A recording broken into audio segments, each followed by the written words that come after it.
Hi, this is Jim Houcks, creator of Armstrong. I'm a professional web developer. I also have a background in game programming and 3D animation. I've used a number of tools to do web development, but I began using WordPress exclusively when it became much more than a blogging platform. And I love it. Armstrong came about because I've tried dozens of starter themes and been dissatisfied with them.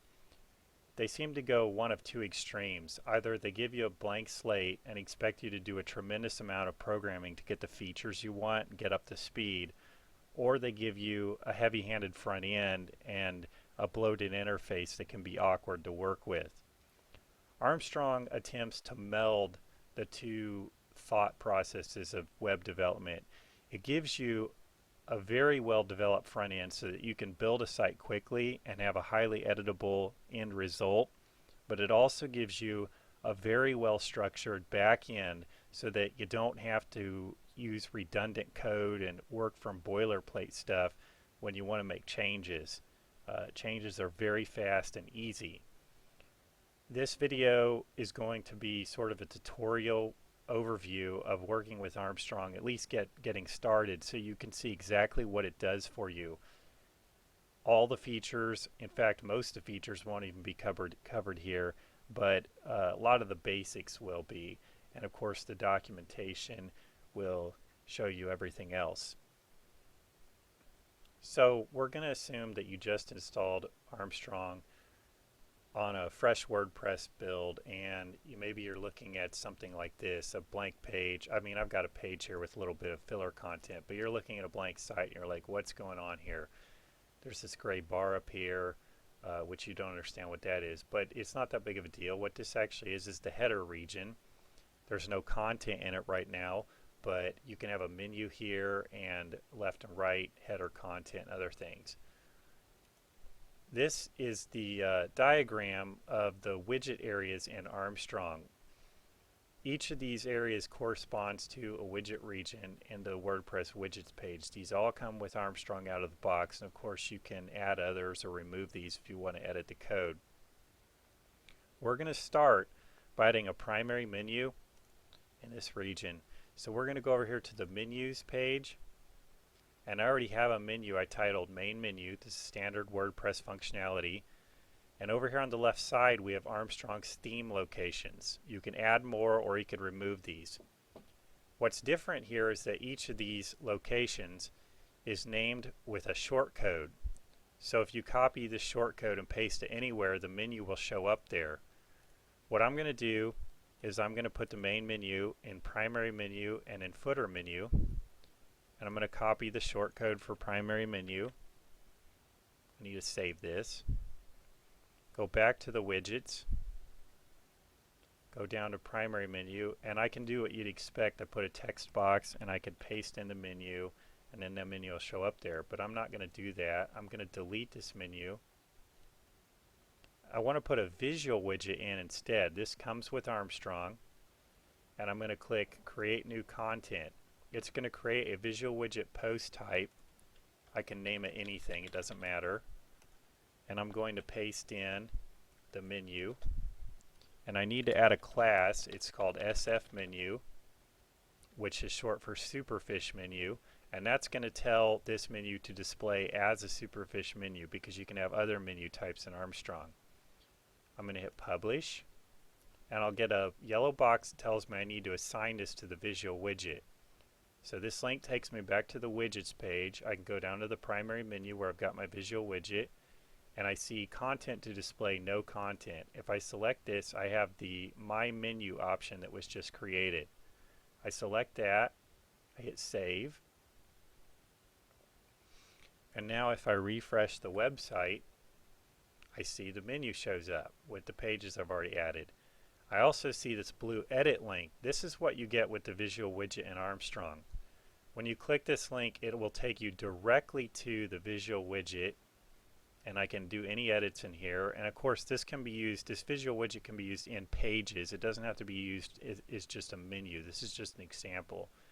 And of course any changes I made here will show up on the site. Now what we're going to do next is we're going to add a footer with some columnized content to show how columns are integrated with widgets. So we'll go back to the widget page. I'm going to start by also adding the menu to the footer. I'm going to change the ID to footer menu, and of course that corresponds to what's on the menu page, and add the appropriate class. Save it, get that out of the way, and then I'm going to add a search box and a text box to footer top. By the way, there's footer top and footer bottom. These aren't special, they're just for organization. I'm going to title the search box search, and I'm going to set here in this width box 1/4. That's for a 1/4 wide column.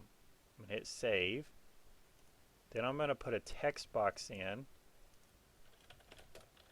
and I have some lorem ipsum code I'm going to paste in, and change the width on this to 3/4 for a 3/4 wide column, and hit save. Go back and refresh the site, and we can see that the menu has appeared and the search box appears with a 1/4 wide column, and the text box appears with a 3/4 wide column. And if I had made it a visual widget, of course, I'd have a blue edit link down here, which is really handy. Now the next thing we want to talk about is selective content by device type. Let's say I have this menu here, but I don't want this to show up on a phone. Instead, I'd rather have a select box show up on a phone. So I'm going to hit edit. I'm going to copy this menu, and then I'm going to wrap what's there around with this short code TAU. It's short for tablet and up. Put an ending short code. And then I'm going to put a second line with PH for phone, and I'm going to paste the menu that I copied and end it with phone. I'm going to change the class to select menu instead of SF menu. So what this is going to do is cause the superfish version of the menu to show on tablet and up devices, and the select menu to show on phones. I hit update.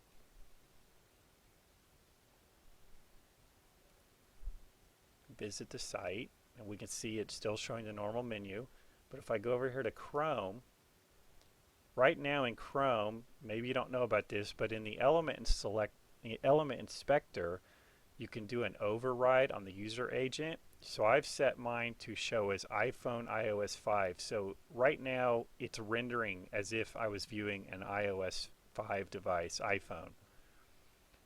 And you can see it's this narrow column as a result. If I refresh the page, you can see the menu here is showing as the select box. This is what we would be seeing on an iPhone right now. Now let's assume that I don't want this here. Let's say I want this in a masthead at the top, so I want even the layout to look different when it's on a phone. So what we'll do is we'll go back to the widgets area.